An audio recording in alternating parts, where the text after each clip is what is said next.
Hey, what's up, everybody? This is Charles Sabansi, and welcome you guys to another episode of the Dreamerspro Show, where we cover everything from sports, hot topics, classic debates, entertainment, and we give you guys a fresh perspective on things. And I always see them had a bit of a tongue twister there. See, I'm having it again.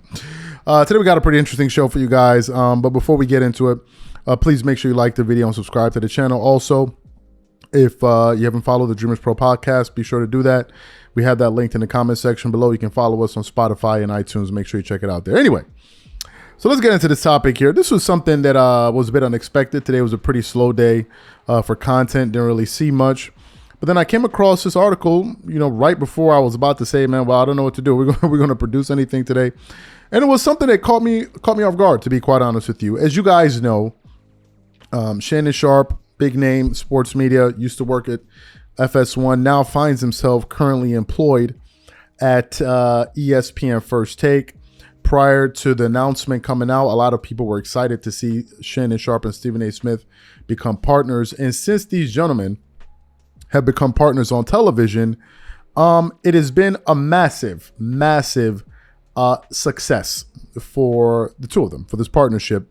A lot of people have loved it, and people are tuning in the droves to watch Shannon Sharpe and Stephen A. Smith go at it every day on television. I want to quickly read from an article that was published from the Front Office Sports.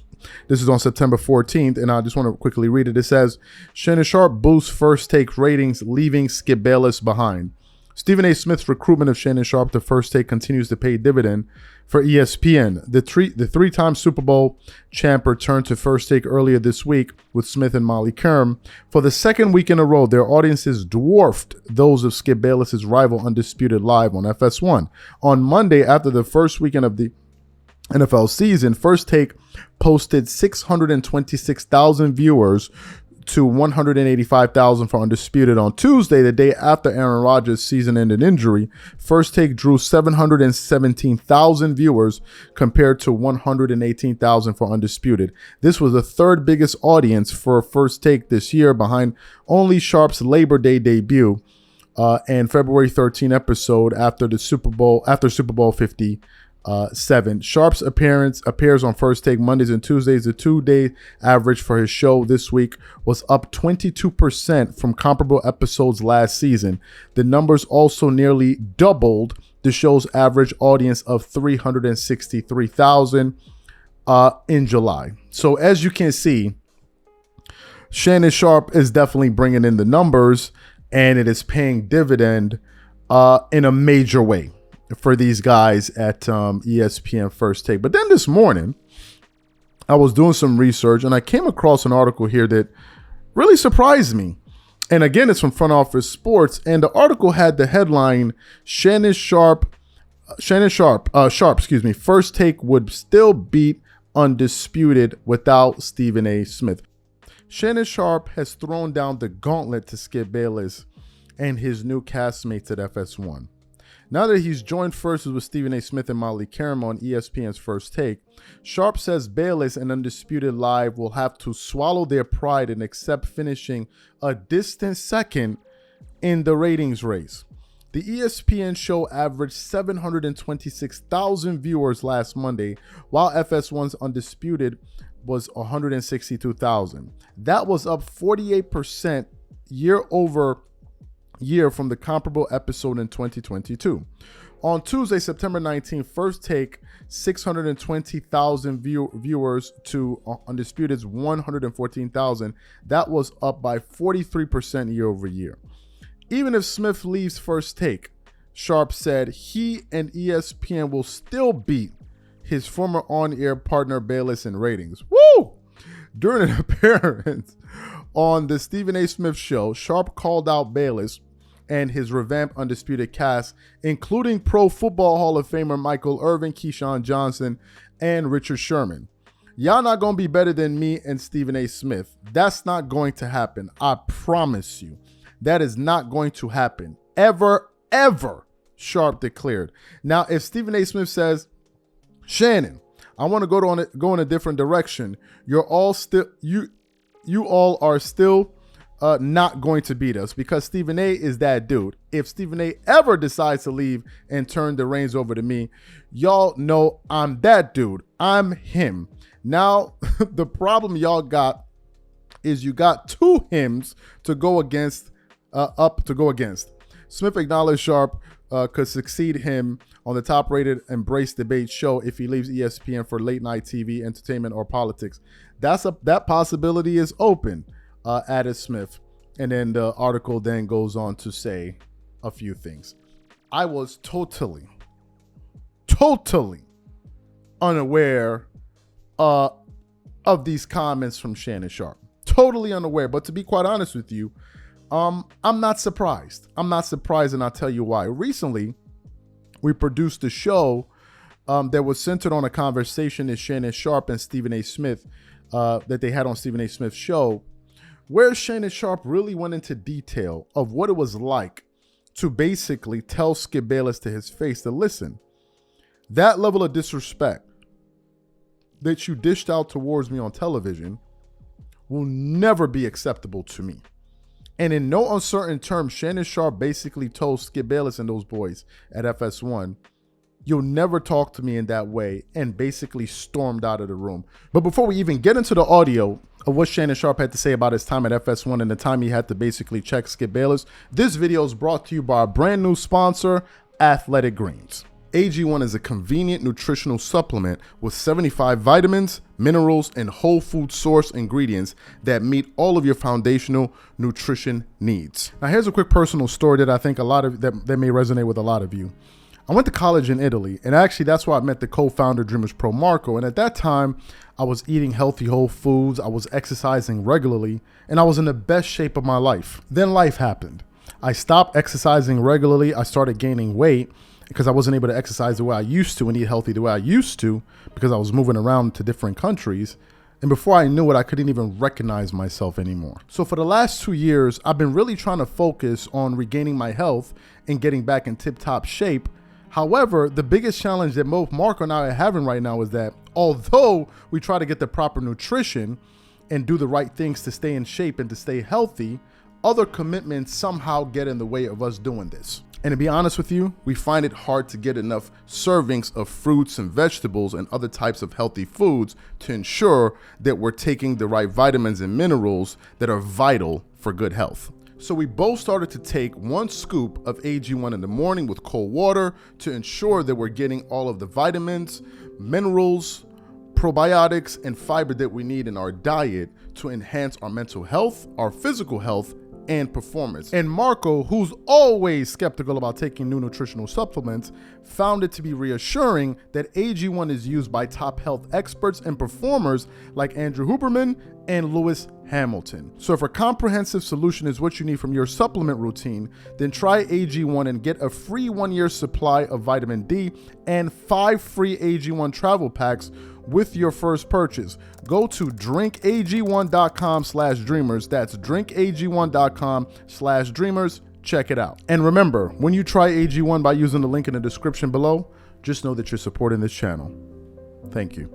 So what we want to do is want to quickly play what Shannon Sharpe had to say to Stephen A. Smith about the day he had to come face to face with Skip Bayless to basically let him know, listen, you will not be disrespecting me like this again on live air. Take a listen to that there. We had a conversation, and I won't get into the specific. Who's we? Who's we, Shannon? Me, Skip, and Charlie Dixon. Okay. We had a conversation, and I think I conveyed my point fairly well. No matter how much longer I was on the show, how much longer I was going to be at FS1, that level of disrespect wouldn't be tolerated. And you made sure to make that point. And how receptive they were. I've known Charlie for years. Charlie's a good man. Obviously, I've known Skip for a long time. How was that received when you said that? I said my piece and I got up and walked out. I don't really think there was anything else to discuss or have a discussion. It had already been said. I just wanted to say my piece. Mm-hmm. And I moved on. I also told you that is the day I knew it was over. You would be leaving. I said, there is no way the Skip Bayless that I know, the Shannon Sharpe that I came to know, the television business, the way that I know it, there is no way in hell they survived that together. It is over. Right. Shannon's going to be gone. Your thoughts that day? You did. you told me a lot of things leading up to that point. I think the thing for me is that I saw Damar Hamlin and my brother. I remember watching my brother lay temporary paralyzed on the field, and I saw a lot of Damar Hamlin in that situation. For me, even though he opened the show the day that I wasn't there, saying his bosses wanted him to offer an explanation. And when I said the bosses had a problem with what you said, he simply said they did not, when he had clearly said to himself that the bosses had a problem with what he said and he needed to clarify it. I agree with you. Probably if I could go back and do one thing differently, there are a couple of things. That situation, I definitely would not have. I definitely should have reported. I'm sure they held that against me, but reported to work. Reported to work. Yeah, right. Yeah. Yeah. I should have gone in there and sat down and not. If I show up to work, I'm gonna work. It's not like I'm gonna sit there and hold in while I'm there. Right. No, I would have absolutely done my job, and that's probably one of the moments in my tenure that I'm least proud of, that I didn't show up, because on all the other jobs I've ever had, I've never not shown up for work. But that particular day, when you responded the way that you responded, when you were interrupted, was that your way of just saying, I'm done, I've had enough? It's over. I was just like, okay, let me get through the monologue. If you have anything that you want to object to, you want to add, you can do it then. At least just let me get through the monologue. Because, Stephen A., like, if you remember a couple of months later, I had an incident at the Laker game with the Grizzlies. Yeah. Is that when I did what I did, I didn't have anything that was from my heart. Yeah.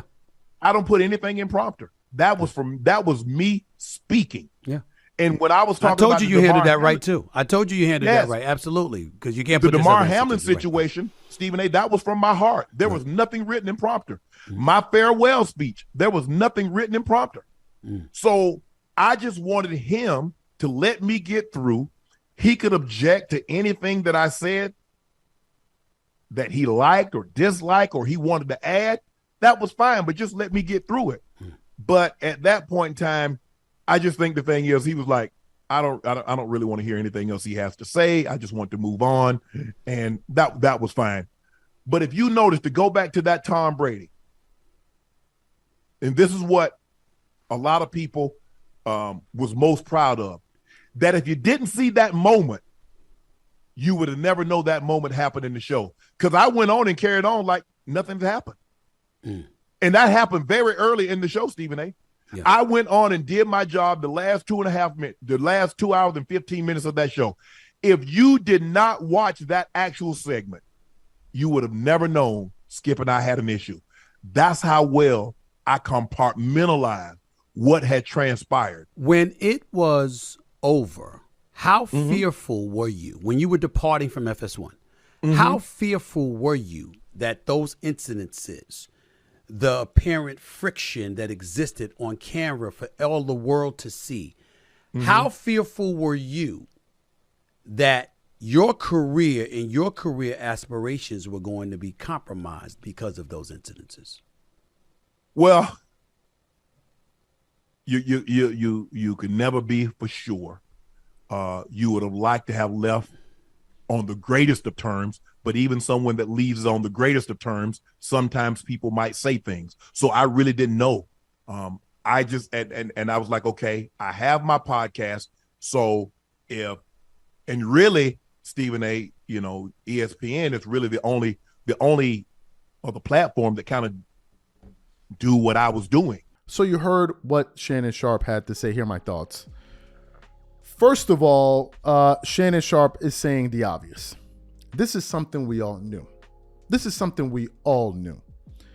I said it when Shannon Sharpe was at Undisputed. I said that Shannon was the major draw on the show. I always said this, and I said you would have to have been a fool to let Shannon Sharpe go. This is what I said on many different occasions. You don't let someone like that go.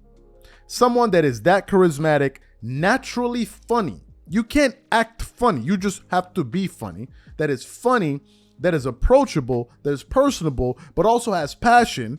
and has a solid foundation in football, America's number one sport, you don't let someone like that go. Do people have their plus and minuses? Absolutely.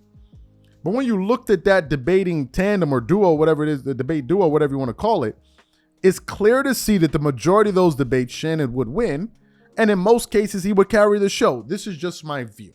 Now, for those people that disagreed with me, look at the delta that Shannon Sharpe has been able to provide at ESPN First Take on the days he's there versus the days he's not there. It is a pretty significant drop-off, hence the reason he is saying that even if Stephen A. Smith leaves and y'all can get 10 versions of you guys over there, there's no way you can beat me. Ladies and gentlemen, that is the truth.